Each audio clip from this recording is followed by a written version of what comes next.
ನನ್ನ ಪ್ರೀತಿಯ ವೀಕ್ಷಕ ದೇವರುಗಳಿಗೆ ಪ್ರತಿಯೊಬ್ಬರಿಗೂ ನನ್ನ ಪ್ರೀತಿಯ ನಮಸ್ಕಾರಗಳು. ವೀಕ್ಷಕರೇ, ಚಿಕ್ಕೋರಿದ್ದವರು ಬೆಳೀತಾ ಬೆಳೀತಾ ದೊಡ್ಡೋರಾಗ್ತಾರೆ, ಇದು ಜಗತ್ತಿನ ನಿಯಮ. ಅದೇ ರೀತಿ ಎಲ್ಲರೂ ಸಹ ಬೆಳೆಯುತ್ತಾರೆ. ಅವರವರ ಜೀವನದಲ್ಲಿ ಒಂದಲ್ಲ ಒಂದು ದಿನ ಅಲ್ಲ, ಪ್ರತಿ ವರ್ಷವೂ ಸಹ ಅವರು ಬೆಳೆಯುತ್ತಾರೆ. ಅವರವರ ಜೀವನದಲ್ಲಿ ಕೆಲವರು ಮಾನಸಿಕವಾಗಿ ಬೆಳೆಯುತ್ತಾರೆ, ಇನ್ನು ಕೆಲವರು ಆರ್ಥಿಕವಾಗಿ ಬೆಳೆಯುತ್ತಾರೆ, ಇನ್ನು ಕೆಲವರು ದೈಹಿಕವಾಗಿ ಅವರವರ ಜೀವನದಲ್ಲಿ ಬೆಳೆಯುತ್ತಾರೆ. ಇದು ನೆನಪಿರಲಿ. ಅದೇ ರೀತಿ ನಾವು ಬೇರೆಯವರ ವಿಡಿಯೋವನ್ನು ನೋಡ್ತಾ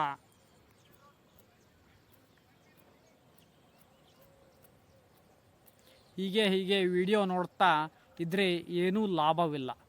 ಅದೇ ರೀತಿ ನಾವು ಟೈಮ್ ಪಾಸ್ಗೋಸ್ಕರ ಮೊಬೈಲ್ ಫೋನನ್ನು ಉಪಯೋಗಿಸಬಾರದು. ಕೆಲವೊಂದಿಷ್ಟು ಗೊತ್ತಿರಲಾರದಂತಹ ವಿಷಯಗಳನ್ನು ನಾವು ತಿಳಿದುಕೊಳ್ಳಬೇಕು ಮೊಬೈಲ್ ಫೋನಿನಲ್ಲಿ. ಮತ್ತು ನಮಗೆ ಯಾವುದರ ಬಗ್ಗೆ ಹೆಚ್ಚಿನ ಗಮನವನ್ನು ಕೊಡಬೇಕು ಎಂಬುದನ್ನು ಸಹ ನಾವು ಮೊಬೈಲ್ ಫೋನ್ನಲ್ಲಿ ತಿಳಿದುಕೊಳ್ಳಬೇಕು. ಈ ರೀಲ್ಸ್ಗಳನ್ನು ನೋಡಿದರೆ ಮತ್ತು ಶೇರ್ ಕಮೆಂಟ್ಗಳನ್ನು ಮಾಡಿದರೆ ನೀವು ಉದ್ಧಾರ ಆಗುವುದಿಲ್ಲ, ಅವರು ಉದ್ಧಾರ ಆಗುತ್ತಾರೆ. ನೆನಪಿಟ್ಟುಕೊಳ್ಳಿ. ಈಗ ನನ್ನಿಂದ ನಿಮಗೆ ಏನಾದರೂ ಒಂದು ಅವಶ್ಯಕತೆ ಇದ್ದರೆ ಮಾತ್ರ ನೀವು ನನ್ನ ವಿಡಿಯೋಗಳನ್ನು ನೋಡುತ್ತೀರಾ, ಇಲ್ಲ ಅಂದರೆ ನೋಡುವುದಿಲ್ಲ. ಹೇಗೆಂದರೆ ನಾನು ನಾಲೆಡ್ಜ್ ಬಗ್ಗೆ ನಿಮಗೆ ಸ್ವಲ್ಪ ಹೇಳುತ್ತೇನೆ, ಆದ ಕಾರಣ ನೀವು ನನ್ನ ವಿಡಿಯೋಗಳನ್ನು ನೋಡುತ್ತೀರಾ. ಅದು ಒಪ್ಪಿಗೆ. ಏಕೆಂದರೆ ಬೇರೆಯವರು ಕಂಟೆಂಟ್ ಕ್ರಿಯೇಟ್ ಮಾಡುತ್ತಾರೆ, ನಾನು ಹೌದು ಎನ್ನುತ್ತೇನೆ. ಅದೇ ರೀತಿ ನೀವು ಸಹ ಕ್ರಿಯೇಟಿವಿಟಿಯನ್ನು ಬೆಳೆಸಿಕೊಳ್ಳಿರಿ.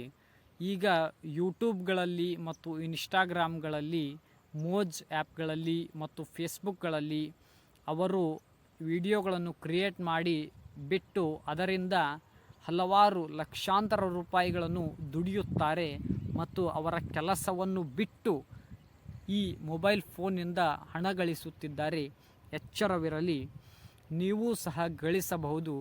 ಉತ್ತಮವಾದಂತಹ ಒಳ್ಳೆಯ ಕಂಟೆಂಟ್, ಜನರಿಗೆ ಇಷ್ಟವಾಗುವಂತಹ ಕಂಟೆಂಟನ್ನು ನೀವು ಮಾಡಿರಿ ಮತ್ತು ಉತ್ತಮ ವ್ಯಕ್ತಿಗಳು ನೀವಾಗಿರ್ತೀರಾ ಮತ್ತು ನಿಮ್ಮ ಚಾನಲ್ ಸಹ ಗ್ರೋ ಆಗುತ್ತದೆ.